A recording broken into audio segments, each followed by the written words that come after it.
welcome to the Creative Knit Tensions podcast. My name is Tanya, and I'll be your host of sorts for this knitting, crochet, spinning, weaving, quilting, sewing, stuffy, general craftiness podcast. I'm coming to you from New York City, where I live with my husband and our demonic fur children, one of which is currently trying to kill herself over there. I haven't I want to say that I was inaccurate when I said last time that I was going to try and podcast a little bit more regularly, because I meant it when I said it. But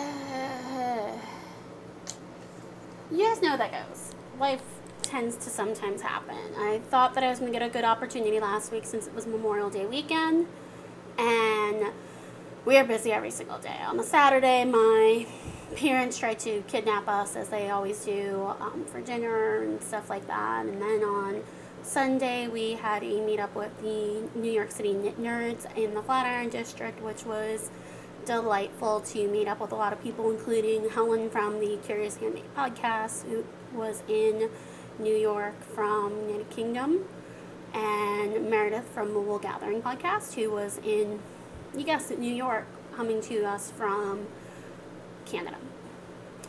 And we had this whole entire conversation during the meetup about how when you live in New York, or say Iowa or Detroit or anywhere within the United States, you normally just say, hey, I'm from Detroit, Michigan, or I'm from Queens, New York. You don't ever say, my name is blah blah and I'm from Detroit, Michigan, of the United States. And Meredith was saying it was a pet peeve of hers that people expect the same to be had for Canadians, or at least, it's kind of the U.S. sentimentality that we expect that. We expect people to go, oh, I'm from Toronto, Ontario, and then they have to say Canada, because otherwise we look at them like.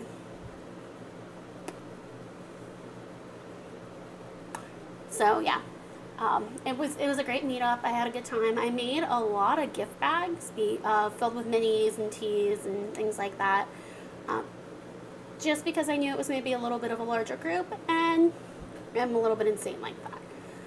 So I guess rather than talking about why we haven't podcasted in a while, why don't we jump into the actual podcast itself, the actual creative content. Today is June 6th. It is a million bajillion quadrillion degrees, or in my language, that's about 84 degrees out.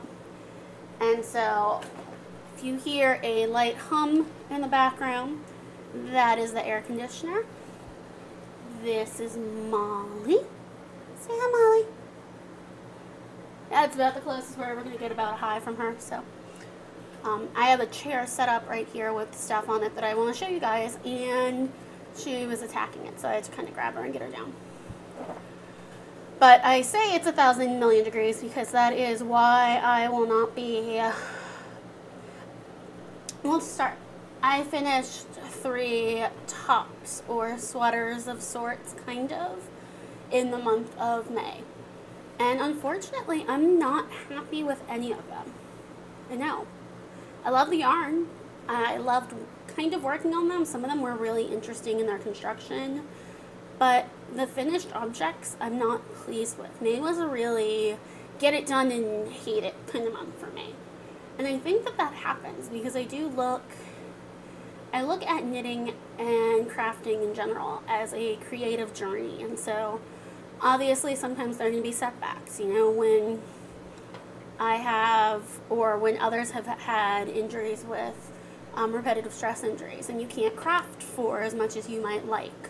That's a setback. Or if, you're playing a game of Yarn Chicken and you're still waiting for the yarn to come in the mail, that's kind of a game, a little bit of a setback in the knitting journey.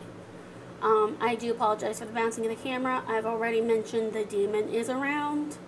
Her tail may or may not hit you at some point. That's her jumping on and off the table.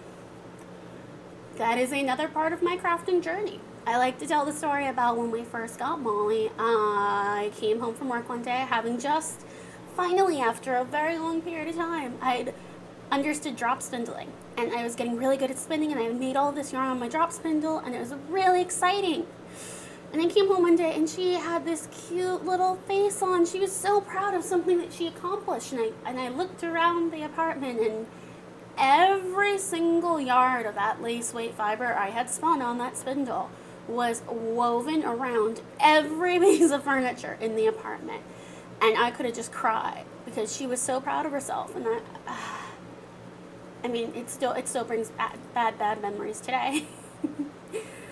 Or she's a setback in the other way a bit. One time I came home before I left for work in the morning, I put some scraps for a project, like, just a little ball of scraps. I'd put it in a closet in a box by our front entry, and I came home, and somehow she had not only got it in the closet and not only got in the yarn, but she had cut it into exactly 1 yard increments and laid them all around the apartment. And so having her is a bit of a challenge in my crafting journey, but this past May was definitely a big challenge because April was a month where I didn't really have a lot of knitting mojo.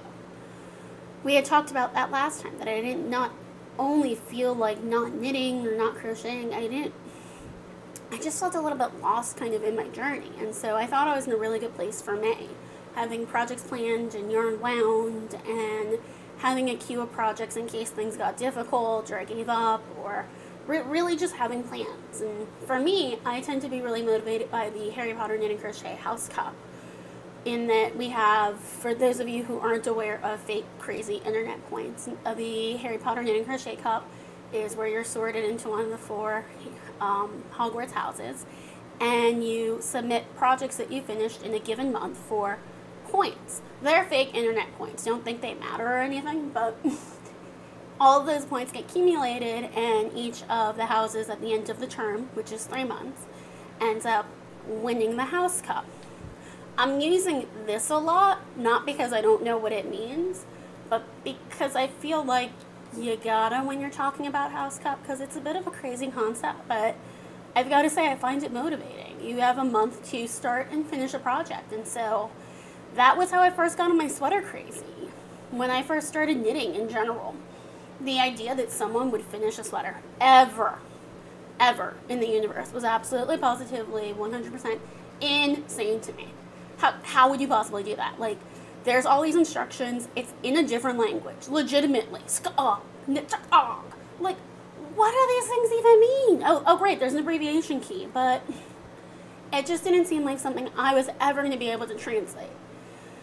And then I got into Harry Potter Knit and Crochet, and I thought, hey, maybe, 1 month as a personal challenge, I can try and do 1 sweater. I can do this. And I remember I had started the cast on at like 12:01 on the day of the House Cup, of that month, of that House Cup month, I guess. And I knit and I knit and I knit and I knit and I knit and I knit on this thing like crazy. And I remember I kind of finally finished it on January 31st. I say kind of because we know how I feel about ends. And House Cup does require that you weave in your ends, and so I felt so accomplished. And then I got on my crazy to start knitting 2 sweaters a month. And so for me, it seems really insane that these fake internet points would motivate someone, but for me, they do. It kind of helps to have a framework. But on the flip side, I feel sometimes that framework for me can be a little bit limiting because it'll have me making projects that I really want, but maybe that I'm not putting as much effort into as I really should. So, for example, the first of the 3 finished objects I'm going to show you guys today, or at least finished knitted objects, there are 2 skeins of yarn, is this top that I'm wearing now. Check out the ends. This is the twist pullover. It is a pattern out of the 2nd issue of Knitwear magazine, and I believe it's by Cecily McDonald. I feel like that's right. It's done! But it's weird. Like, these little seams here, and this one I actually pulled out right before the podcast because it was annoying me. These 2 seams should be up here, but it's hard to get them there because it's so short in the back on me. And the sleeves are so kind of weird. And if I undo this, obviously I have all this fabric. The whole entire point of this is that it gives you options. And I love that color. This yarn is Heart You by Your Girl Yarns, Big Shock, guys. We've talked about it. In the Dream Crafts colorway. And I just love all of these, various shades of blue, some green, some pinks in there. It's just a luscious colorway. And I mean, here. Let me try and bring it a little bit closer for you guys. Oh, I just love it. But the top, I feel like, because of all those problems, feels so weird for me. I can wear it like this. It feels fine. I can kind of do something like this, or this, and kind of stick a shawl pin in it. But like, you can see, it's kind of this weird, it becomes like a breast flap. And the whole purpose of this garment is that if you wanted to, you can wrap it up over your neck like a cow. And I totally could. I mean, yay. But in a lot of the pictures that you end up seeing online, you end up seeing it like around one's breast, and it's just a totally unflattering look. So I knew that wasn't something or a way I was ever going to wear this garment. So I'm still kind of playing around in how to make this work. I think this is a good piece for my wardrobe. I think I've got to play with some of the elements on it that I'm not happy with. So for example, these seams that I pulled out. But I do think in general it's going to work for me. But again, it's like everything else this month in May has been for me, where it's yay, you're done. Ugh.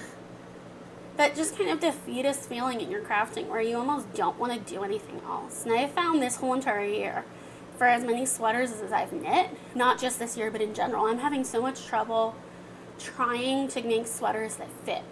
And that wasn't ever a problem that I've had before. I've always been really good about modifying and adjusting sizing, and now all of a sudden I feel like crap. I keep having the same problems. So the next work in progress, actually the next two finished objects I have to show you, they're also at Your Girl Yarns. You guys are getting used to hearing this. I showed this one as a work in progress on the last episode. It is the, I almost said twist pullover. It is the Drift pullover. It is a beautiful pattern, and it does kind of work on me. I did decide to do it as you can see, as more of a kind of t-shirt length. It was summer, guys. I couldn't do longer. And I did mention this is my first time ever working with a BFL yarn, and while that fabric and that color, this color is Davros and the base is Swagger, while it is absolutely stunning, hands down stunning, even in this eyelet section, it is stunning. And it does fit. It's a little more fitted than I would like, which is why I'm not wearing it because of the heat today. It does fit. It's got the contour. It doesn't fit the way that I wanted it to. I guess in my brain I kind of had this pictured as like an oversized top. I'd be able to like throw it on over these imaginary beach fires I'd be going to all summer. You know, we always have beach fires in New York in the middle, just like the middle of the street. We're just like, beach fire! No. But in my brain, you know, as we all do, we idealize knitting patterns into kind of like certain lifestyles, I guess. You know, the pattern's trying to sell you on that. And so that's what I pictured for this. And I mean, just look at that. This is my favorite section because of that bright blue pooling that you'll see right about here. Oh, I love it. I love it so much. But again, it didn't work out how I wanted it to. The third, I'm laughing because you guys don't understand this sweater. You're not going to. So the Amina pattern, spelled with 2 I's, is a cropped, very awesome and cool kind of vintage style top. It has about like 6 inches, 8 inches of ribbing here that's twisted, and then it has this cute little ferrule edging as you change the border. It looks like little hearts. And then it has like this cute little drawstring I-cord. It's so sweet. I don't know why I thought to make it. Like, I get it was a good using yarn. I'm not built that way. I'm not, this is definitely a case where like the model sold the pattern to me. She is this thin, beautiful thing wearing a very vintage style skirt, and she has that kind of flat under the bust body where it works. If I got up, you guys would probably confuse me with a little bit of a beach orca whale because I go out, well, pretty much everywhere, but especially under my bust line. And so I knew immediately I was going to have to shorten the ribbing, which is fine. I also knew I was going to work this in one color, which was fine. I could not get this thing to fit if my life depended on it for a good while. So what I ended up doing, and you'll notice it's really wide. I don't know why that is. I know the increases were trying to build out a little bit more space in the back, but because of some modifications that we'll talk about, it's wide. And so it is. It is a very lovely yarn. This is Shimon by Nerd Girl in the Amelia colorway. You can see how significantly I shortened that ribbing. You can see that I did not do any sleeves. I kind of just did the cap shaping. And then I did not do the fancy neck thing. I added what used to be white yarn, turned pink, bled like a mofo. And it's, guys, it's going into Camp Ugg because it just didn't work out. I don't know. I'm just not having sweater luck. My ease worked perfectly, but everything else thus far, it's been a really challenging journey for me. The other finished objects I have, thank God, are yarn based, spinning yarn based, because then I don't have to worry about them fitting me. I think I showed this to you guys last time, but I couldn't remember. And so this is a skein of yarn that I had spun out of Sun Valley Fibers. It's got these beautiful greens and whites and purples and just general kind of yumminess to it. It's definitely like a forest thick and thin. You can see that. There are these super duper thin sections there, and there are these super duper what the fluff kind of sections there. I don't know if that's going to be something, or I don't know if that's just going to be stash yarn. It might be both, it might be one, it might be neither. I'm not really there yet. The second thing was that gradient yarn that I was showing you about. So I finished spinning it at a pretty fine, what's the word? I guess a fine wraps per inch or whippy, or it's not gauge, but at a pretty fine thing. I made it a pretty fine thing. And once I was done with it, I decided to chain ply it. And in some places that worked out awesome. Like, so here, that section there that you're looking at there, or even as I twirl it there, look how awesome that is. That is chain plied intentional awesome yarn. Then other places, like right here where it's still too kinky, or right here where it's just kinkerific, it didn't work out. And so I'm really kind of, again, I'm like, I don't want to say I'm ho-hummy, but this was just yet another project that didn't work out for me in May. It is 100% chain plied. It's a crazy amount of yardage considering. And I guess for my first chain ply, it's not that bad. I don't know, but this was from Nerd Girl yarns that I had received from a D-stash, and I think that's what makes that a little bit more frustrating for me, is that it was really special fiber. And I feel like I ruined it by touching it. Like, I wasn't the person to spin it because I'm not nearly good enough to spin that. Someone else should have spun that. Moving down further into Camp UGG, I want to show you guys my current work in progress. And you'll remember I'm mostly monogamous.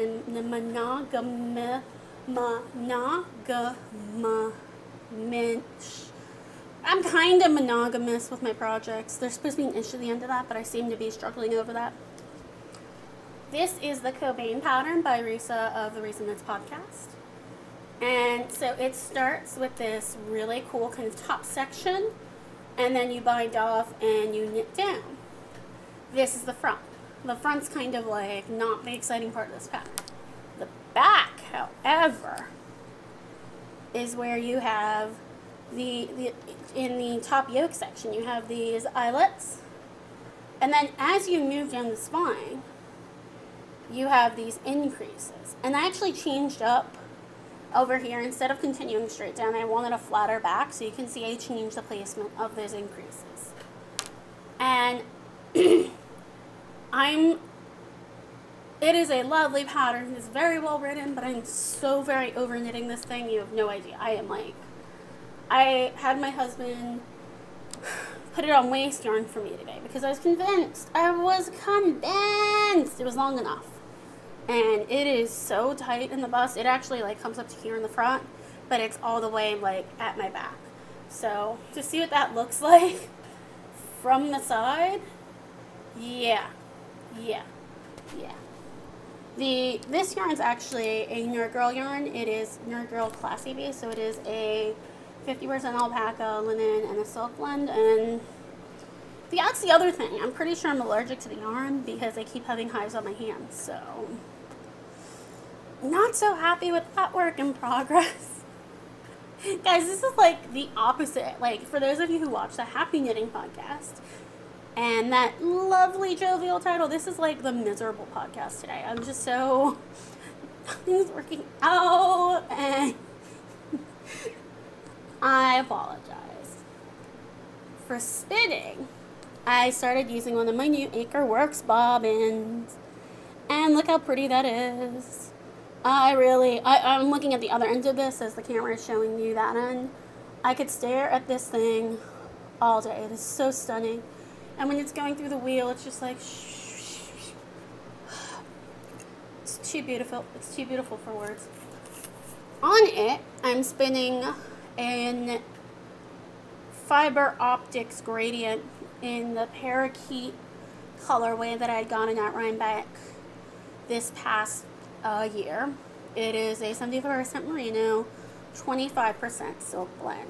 And what's really weird is I like spinning merino silk blends. That's kind of my ish.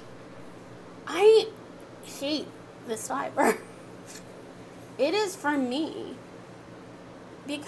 turning so schlubby that at a consistent basis, you can see that schlubbiness. And like, it looks really pretty on the Acreworks bobbin because everything looks really pretty on the Acreworks bobbin. So that's how much of it that I've gotten through already. Under this is like a yellow that you really can't see at all. But even if you look at this bobbin, you can see, I hope, some of those tighter spun areas where I'm not enjoying this fiber. I have this much left of it, which by my entirely non-accurate counting systems, probably about an ounce or two, maybe closer to two. And for me, it's just, I'm used to spinning at my wheel where I kind of hold the yarn very loosely in my hand, and I kind of inchworm out, inchworm out, inchworm out, inchworm out. Or I'm used to getting kind of a funnel going where I get a really fine tip like that, and I kind of I draw back.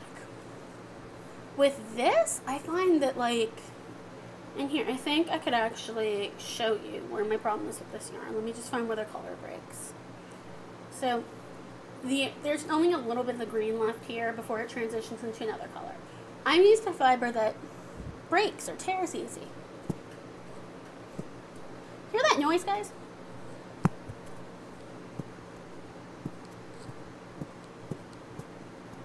Yeah, that's what I'm dealing with.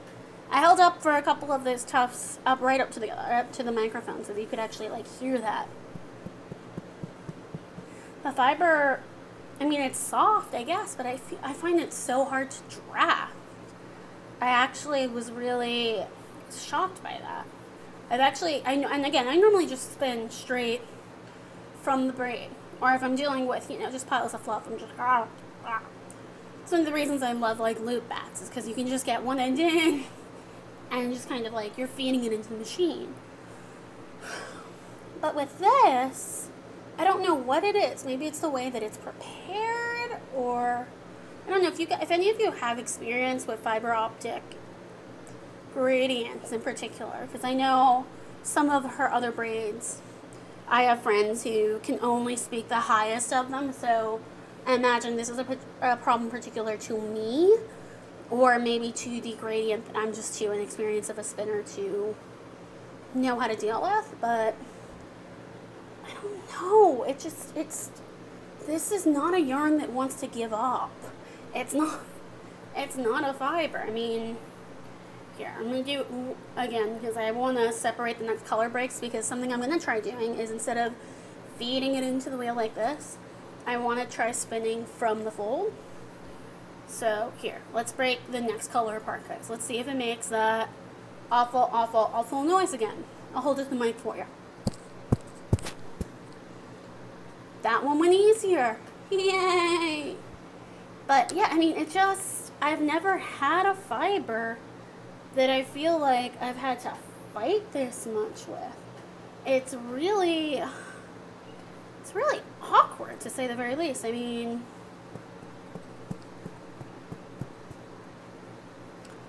it's just not working for me. But it's beautiful. I mean, look at these colors, guys. Look. So, I don't know. Maybe spinning it from the fold, maybe spinning it from the tip even will help a little bit. I'm not really sure. I'm not sure at all what's giving it.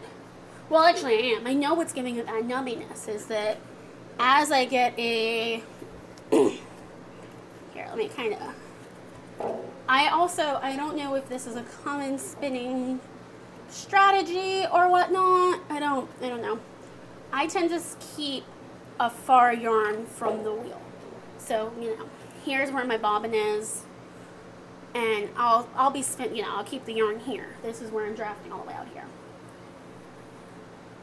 I know the knobs are coming from, they're the exact distance of me holding the fiber and then pinching back to pull out fiber, pinching back to pull out fiber, pinching back to pull out fiber. I know that's the distance that they are, but I don't know. It's really, really, really, really challenging to have this kind of month where I have all these projects and I feel like nothing is working for me. Next on deck are two patterns. I plan to do the Liesl by Ysolda Teague, and I plan to do the Low Tide from Tin Can Knits. And I've had Michael looking at that pattern for the Low Tide for the last couple of nights because I don't understand how that, you do like one piece and then you do another and it's like an envelope seam. It's just I don't know, maybe it's summer brain. Maybe I need to work on really, really, really, really, really, really simple things. The background project to all of this that I didn't pull out of my yarn bin, and I do apologize for that, is it is a breezy cardigan by Hannah Fettig. It is worked out of Woot lace weight yarn from Nerd Girl Fibers, and it's not at a point where I can really show it yet because it's still all kind of bunched up on the needles. When it gets to that point where I can show it, you will be the first ones to see it, obviously. But yeah, I don't know. I mean, maybe summer's got the best of me right now. I don't know. Maybe instead of knitting, and just start wearing the fiber as a necklace. I feel like that would probably work out better. I don't know. I feel a little insane, but I'm going to leave you with that. I'm going to get back to working on this top that never seems like it'll ever end. This is how much I have left of this current ball. You can see it's this beautiful kind of creams and blues, but you can also see that's a linen alpaca blend, and so here's to hope. Maybe I'm not allergic. Maybe I am. I don't really know. But I do know, like I said, it is about a bajillion degrees, and so I'm going to get all of this yarn stuff, all of this warmth away, and go sit in front of the air conditioner. If I forgot to mention it because I'm feeling a little spacey today, my name is Tanya. You can find me on Ravelry on Instagram as TKnitPearl. There is a Ravelry group for this podcast. This is the Creative Knit Tensions podcast. If you just search Creative Knit Tensions, you'll find it. I feel pretty confident most of you guys are good at Ravelry group searching, so I'm not too concerned. But I thank you for joining me today. I know there's about a bajillion, million, thousand other podcasts out there that you could be watching, and several that I could highly recommend myself. So I will, like I said, leave you guys to go sit on the air conditioner and get back to my episode of, I don't know, there were just like 3 podcasts that recently just posted. I think I've got Socksetera and Once Upon a Corgi to catch up on. So I'll talk to you guys later, and hopefully not months from now. Hopefully something will be going better, and I'll be talking to you a little bit sooner.